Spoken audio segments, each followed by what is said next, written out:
A very good evening, all the aspirants. Today I'm going to talk about preparation of a PhD research proposal. PhD का research proposal हमको कैसे बनाना है वो मैं आज आपको बताऊंगी. What aspects do we keep in mind? What are the errors that needs to be avoided? And what is the step-by-step process of writing a research proposal? So research proposal right करने में सबसे पहली जो सबसे important aspect है वो ये है कि आप अपना टॉपिक कैसे चूज करें. इसके लिए मैंने एक अलग से वीडियो बनाकर अपने चैनल में डाला हुआ है, अगर आप चाहें तो आप उसे देख सकते हैं. एक रिसर्च टॉपिक चूज करने में जो सबसे इम्पॉर्टेंट एस्पेक्ट्स हैं उसमें सबसे पहला नंबर है कि रिसर्च टॉपिक आपके इंटरेस्ट का होना चाहिए. The research topic must align with your interest area, because you have to live with the topic for the next 3 4 years. So it's very critical that whatever topic you choose should be according to your area of interest. Also, after doing PhD research, you will be known as the expert in the area. So your research topic will also determine your future career direction. So while choosing a research topic, you need to be really careful. Second most important aspect is the relevance of a particular topic. Whatever research topic you are choosing, if the topic is relevant and if it adds to the body of existing knowledge and if it's respected in the education community, then only choosing a topic is actually fruitful. Otherwise, choosing a topic on which enough research has already been done and it's not adding on significantly to the existing body of knowledge, then there's no point. The topic must be recent, the topic must be relevant, it must have practical applications. बहुत ही important चीज़ है ये. So any topic, say for example, in business, today AI is being used in different fields. So how AI is having an impact on a certain area of a certain industry. Maybe this is something which would be relevant in today's era. Then another important aspect that needs to be focused on is how easy or difficult it is for you to do research on a particular topic. If you choose a topic where data collection becomes a problem, or you do not have enough experts to carry on the research, or it's difficult for you to approach those experts, और it is difficult for you to approach the consumer base, तो आपके लिए वो research करना बहुत ज़्यादा difficult हो जाता है. तो टॉपिक आप ऐसा चुनें जिसमें रिसर्च करना आसान हो. अगर आप एक ऐसा टॉपिक चूज करेंगे जिसमें रिसर्च करने में डिफिकल्टी होती है, आपका कंज्यूमर ग्रुप अप्रोचेबल नहीं है, या एक्सपर्ट्स जिनसे आप बात करना चाहते हैं वो इजीली अप्रोचेबल नहीं है, उनको कांटेक्ट करना डिफिकल्ट है, डेटा कलेक्शन का प्रोसेस डिफिकल्ट है, कोई ऐसा रिसर्च इंस्ट्रूमेंट आप यूज कर रहे हैं, कोई ऐसी एक्सपेरिमेंट आप करना चाह रहे हैं जिसको करना डिफिकल्ट है, तो आपके लिए आगे की जो कार्रवाई होगी वो और ज़्यादा कठिन होती जाएगी. तो इसके लिए एडवाइजेबल यही है कि आप प्रैक्टिकलिटी टॉपिक की ज़रूर देखें. हाँ, लॉजिस्टिकली फीजिबल दैट इज़, ये आप ज़रूर देखें. तो ये थी बात टॉपिक को चूज करने की. अब टॉपिक चूज करने के बाद हमारा नेक्स्ट स्टेप आता है लिटरेचर रिव्यू करना. तो हमको ये देखना जरूर चाहिए कि कितना लिटरेचर रिव्यू उस एरिया में अवेलेबल है. If we have enough amount of literature available in the area, we also need to determine a solid research gap in the area. So whatever research papers are available or books are available or industry reports are available, we need to review them and we need to establish a concrete gap area. So not only enough literature is important, but it's also important that a solid research gap exists so that you can address the gap. तो अगर आप किसी area को pick up कर रहे हैं for research study, you need to A, find out if there are enough conceptual frameworks available for the same. How can you determine that? सबसे पहले तो आप उस एरिया में जितनी बुक्स हैं उनको आप देखें कि कौन कौन सी बुक्स अवेलेबल है, कौन सी थ्योरीज, कौन से मॉडल्स, कितने रिसर्च पेपर उस एरियाज में लिखे गए, तो इससे आपका conceptual framework बनेगा. Then you also need to look at the industry reports. Then you need to look at company data. And after analyzing all of that, if you are able to establish an area where it's possible to do a study. से for example एक study की हुई है but वो American market के ऊपर की गई है. अब the same findings may not be relevant for Indian market. If you do the same study for Indian market, that could be a gap. So, doing the same research in a different geography could also be a possibility. Then, another thing which you can do is, um, find out innovative ways of application of a particular technology. So a technology has been found out, its applications have been studied, but how it can be used innovatively has not been researched upon so well. So or in a particular area maybe, or in a particular field maybe, so that is something you could work on. So there are different ways of establishing a research, और आप अपनी research area के हिसाब से अपना research gap determine कर सकते हैं, और उसके बाद ही आप अपने रिसर्च ऑब्जेक्टिव्स को फ्रेम कर पाएंगे। तो अभी आपको और ज़्यादा कंसेप्चुअल क्लैरिटी देने के लिए मैं आपके साथ एक डॉक्यूमेंट शेयर करूंगी। अब हर एक यूनिवर्सिटी का अपना अलग फॉर्मेट रहता है, और उसी फॉर्मेट के हिसाब से आप उनको रिसर्च प्रपोजल सबमिट करते हैं। बट मोटा मोटी there is language of research. There's a format which is usually followed by different universities, and more or less all the formats which are shared by major universities align with the format that I'm going to share with you. So now I'm going to share this document with you. Um, okay, so as you can see, there's a title page. Title page हर एक university का अलग अलग होगा। तो आप अपनी जो यूनिवर्सिटी है जिसमें आप अपना रिसर्च प्रपोजल सबमिट करने वाले हैं, वहाँ उसके हिसाब से आप अपना टाइटल पेज बनाएं। Now what are the key constituents of a research proposal, वो मैं आपको यहाँ पे दिखाने जा रही हूँ। सबसे पहले हम लिखते हैं background of the study. So what I will do is I will make it full screen so that you can actually see it properly. So background of the research, हम यहाँ पे नाटक की भूमिका बना रहे हैं, एक बैकग्राउंड क्रिएट कर रहे हैं। बैकग्राउंड क्रिएट करने का मतलब है कि आपका जो भी रिसर्च टॉपिक है उसके बारे में आप भूमिका बांध रहे हैं।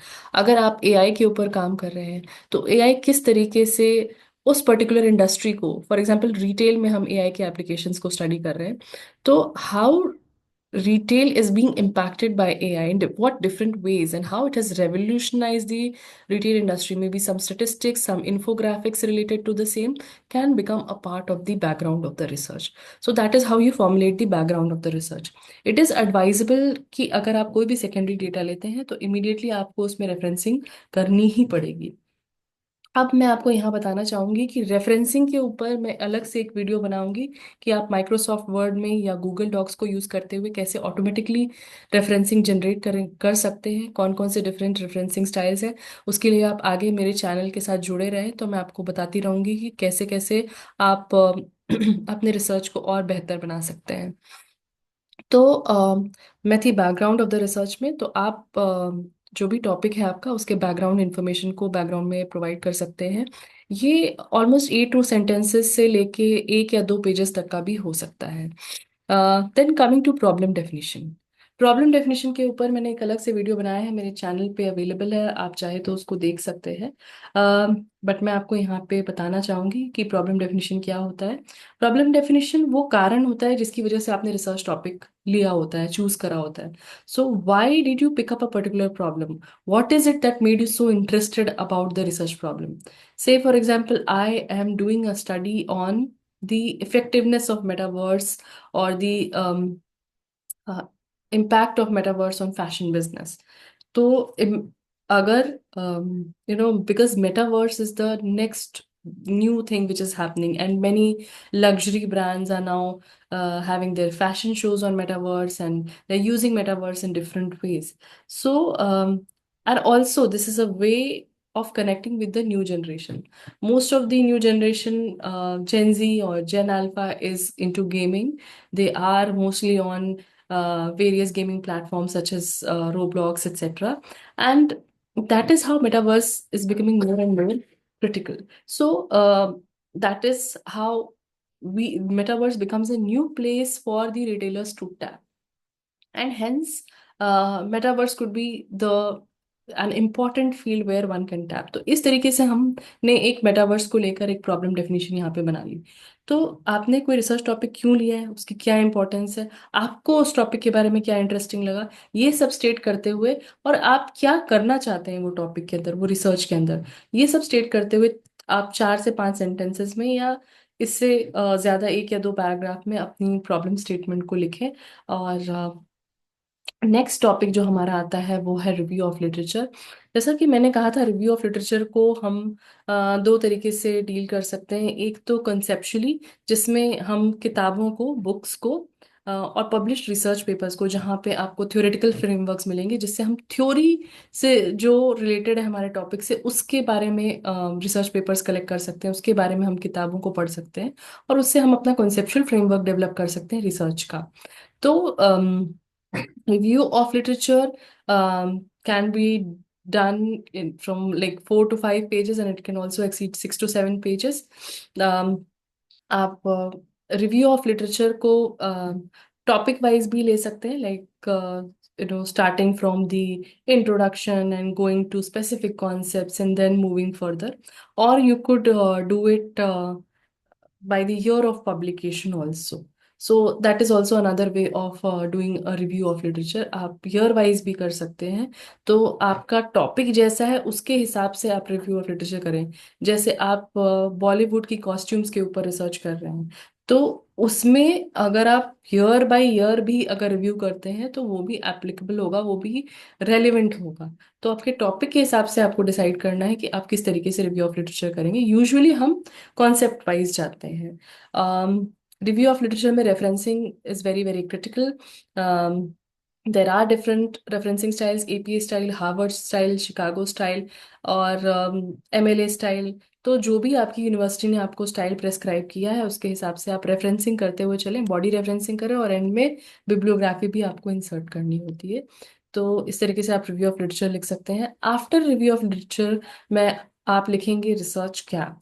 तो रिसर्च गैप क्या होता है? रिसर्च गैप जो आपकी एग्जिस्टिंग लिटरेचर में जो लूप होल्स होते हैं या जो एरियाज एड्रेस नहीं हुए हैं जिनको आप एड्रेस करने वाले हैं स्पेसिफिकली, वो आप इसमें जरूर हाईलाइट करें। So this is a gap in the existing literature which can be taken up as the problem area of the study, and accordingly only we formulate the objectives of the study.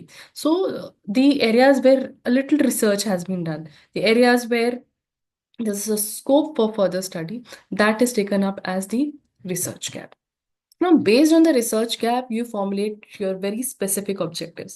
PhD research में आप ऐसा भी कर सकते हैं कि आपका एक या दो मेजर ऑब्जेक्टिव्स हो या प्राइमरी ऑब्जेक्टिव्स हो और आप 4 या 5 स्पेसिफिक ऑब्जेक्टिव्स बनाएं जो कि आपकी एनालिसिस के साथ अलाइन करें। For example, if you are doing a consumer behaviour study of Gen Z consumers. Now, for doing the consumer behavior study, you could have several sub-objectives also. For example, the different groups, consumer groups that exist within the Gen Z consumers also. That could be one study. For example, age-wise, gender-wise, what are the differences? That could be another constituent of the same uh, huge objective. So there could be sub-objectives which may be relevant to your research area. So depending on your topic, you formulate the number of objectives. It's and many times I get asked, बहुत बार बच्चे पूछते हैं मेरे से, बहुत बार students पूछते हैं कि कितने ऑब्जेक्टिव्स बनना चाहिए। तो there's no set formula और there's no set rule that इतने ऑब्जेक्टिव्स होने चाहिए, उतने होने चाहिए, या ज़्यादा ऑब्जेक्टिव्स रख के आपको ज़्यादा अच्छे असेसमेंट मिलेगी, ऐसा कुछ भी नहीं होता है। आपकी जो रिसर्च एरिया है, आप जो काम कर रहे हैं उसके हिसाब से आप अपने ऑब्जेक्टिव्स लिख सकते हैं। Now I move on to methodology. अब मेथडोलॉजी के ऊपर मैं आप सबके साथ 4 डिफरेंट वीडियोस शेयर करने वाली हूँ। फर्स्ट होगा रिसर्च डिज़ाइन का, जिसको आप ज़रूर देखें। सेकंड में डेटा सोर्सेज के ऊपर भी बनाऊंगी। थर्ड में क्वेश्चनर डिज़ाइन, और फोर्थ में सैम्पल डिज़ाइन के ऊपर भी वीडियोस बनाने वाली हूँ, तो आप उनको ज़रूर देखें आगे। रिसर्च मेथडोलॉजी में now for this purpose of this video also मैं आपको बताऊंगी कि what do you right in research design. So research design depending on the topic of your study, आप एक्सप्लोरेटरी, डिस्क्रिप्टिव या कॉजल क्या है आपका रिसर्च स्टडी, वो आप रिसर्च डिजाइन बताएंगे। रिसर्च डिजाइन एक ब्लूप्रिंट होता है कि आप कैसे प्रोसीड करने वाले हैं रिसर्च में further. So research design is a blueprint for your further course of action. Now, there could be 3 types of research designs theoretically, which have been mentioned by several authors. First is exploratory research design, so where you have little or little knowledge about the topic and where you are in dearth of resources. So it's advisable to go for an exploratory study where you are trying to find out new information and you have access to a little information. A descriptive study is where you are describing a particular situation or a consumer group, and causal research is where you are trying to determine a cause and effect relationship. So that is how you mention the research design कि कौन सा आपका research design है, कौन सा आपके research के साथ अलाइन होता है। इसके अलावा आपके डेटा सोर्सेज प्राइमरी और सेकेंडरी यूजुअली दोनों होते हैं। प्राइमरी डेटा सोर्स वो डेटा जो आपने खुद से कलेक्ट किया, the data that has been collected by the researcher. Secondary data sources the data that you are referring to is somebody else's body of work. किसी और ने डेटा कलेक्ट किया है, किसी और ने आर्टिकल लिखा है, किसी और ने किताब लिखी है, बट आप उसको रेफर कर रहे हैं। सो प्राइमरी और सेकेंडरी दोनों का मिक्स होता है। कौन से डेटा सोर्सेज आपने रेफर किए हैं वो आप मेंशन करते हैं। Then questionnaire design, what kind of, ये क्वेश्चनर या फॉर्म डिजाइन दोनों हो सकता है, आपके रिसर्च टॉपिक के ऊपर बेस्ड होता है। आपने क्वेश्चनर बनाया है, क्वेश्चनर में किस टाइप के क्वेश्चंस है, वो क्या क्या कवर कर रहे हैं, या फिर आप हाँ, उसके अलावा कोई टेक्निक यूज करने वाले हो, आपने कोई विजिट की है और वहाँ पे आप कोई फॉर्म लेके गए हैं, कुछ पर्टिकुलर एस्पेक्ट्स आपने कवर करे हैं। So those aspects need to be highlighted, they need to be coded, mentioned and analyse. So जो भी आप क्वेश्चनर डिजाइन कर रहे हैं, फॉर्म डिजाइन कर रहे हैं, वो आप इसमें मेंशन करें। और जो भी आप टेक्निक्स यूज कर रहे हैं, प्राइमरी डेटा कलेक्शन में क्वेश्चनर के अलावा भी बहुत सारे तरीके होते हैं डेटा कलेक्ट करने के लिए, जैसे कि आप फोकस ग्रुप कर सकते हैं जिसमें आप डिस्कशन कराते हैं on a given topic participant से, या फिर आप इंटरव्यू ले सकते हैं। तो बहुत सारे मेथड्स हैं डेटा कलेक्शन करने के लिए। उसके ऊपर मैं जब आपसे वीडियो बनाऊंगी स्पेसिफिकली तो काफ़ी सारे टेक्निक्स आपके साथ शेयर करूंगी। देन जो हमारा आखिरी एस्पेक्ट है मेथडोलॉजी का, वो है सैम्पलिंग डिज़ाइन। आपने किन लोगों से डेटा कलेक्ट किया है, what is their age, income, gender, what is the sampling frame, आपने कहाँ से उन लोगों से डेटा कलेक्ट करा है। जैसे अगर हम जेंजी के ऊपर रिसर्च करें तो जेंजी, दीज आर यंगस्टर्स, तो ये कहाँ कहाँ पे आपको मिलेंगे, ये आपको डिफरेंट कॉलेजेस में मिल सकते हैं, या फिर these are the youth who are working in different corporate firms, तो आप वहाँ से डेटा कलेक्ट कर सकते हैं। या मैकडोनल्ड्स में आपके नियरेस्ट ये लोग मिल सकते हैं आपको। अपने कौन सी टेक्निक अडॉप्ट करी है, तो ये सारा कुछ आप सैम्पलिंग डिजाइन पे मेंशन कर सकते हैं। So after writing methodology we write scope, कि आपका जो स्टडी है उसका क्या स्कोप है, उसका ज्योग्राफिक रीच क्या है, क्या क्या एरियाज आप करेंगे, तो ये सब कुछ भी आप मेंशन करते हैं स्कोप ऑफ द स्टडी में। एंड देन फाइनली आप एंड में बिब्लियोग्राफी उसमें डालते हैं रिसर्च में। कई सारे रिसर्च प्रपोजल्स में people also mention the abstract. Abstract क्या होता है कि जो आपका रिसर्च प्रपोजल होता है उसकी एक समरी होती है, उसमें आप कीवर्ड्स मेंशन करते हैं और आपने आगे रिसर्च प्रपोजल में क्या क्या मेंशन किया है वो एक तरीके से उसका एक छोटा सा पैराग्राफ उसके ऊपर होता है, जिसको देख के लोग ये समझ सकें कि आपके रिसर्च प्रपोजल में आगे क्या आने वाला है। तो इस वजह से एब्स्ट्रैक्ट लिखना बहुत इंपॉर्टेंट होता है। कई बार जो इवेल्युएटर्स होते हैं वो आपका रिसर्च एब्स्ट्रैक्ट पढ़ते हैं, and after reading your abstract only they decide whether or not they would accept your research proposal. तो इस तरीके से आप अब्स्ट्रैक्ट लिख सकते हैं। बिब्लियोग्राफी डिटेल में देना बहुत बहुत ही क्रिटिकल है। मैं आपके साथ जो स्क्रीन शेयर कर रही हूँ उसमें आप देख सकते हैं कि बिब्लियोग्राफी का एक फॉर्मेट दिया हुआ है, बट और भी बहुत अलग अलग टाइप के फॉर्मेट्स होते हैं। तो वो रेफरेंसिंग के ऊपर एक वीडियो बना के मैं आपको ज़रूर बताऊंगी ताकि आपको और ज़्यादा क्लैरिटी आ सके। सो इस सिंगल वीडियो में तो आई थिंक ये कवर करना इतना सारा पॉसिबल नहीं है। तो आज के लिए मैं सिर्फ अ, आपको रिसर्च प्रपोजल का फॉर्मेट ही बताऊंगी।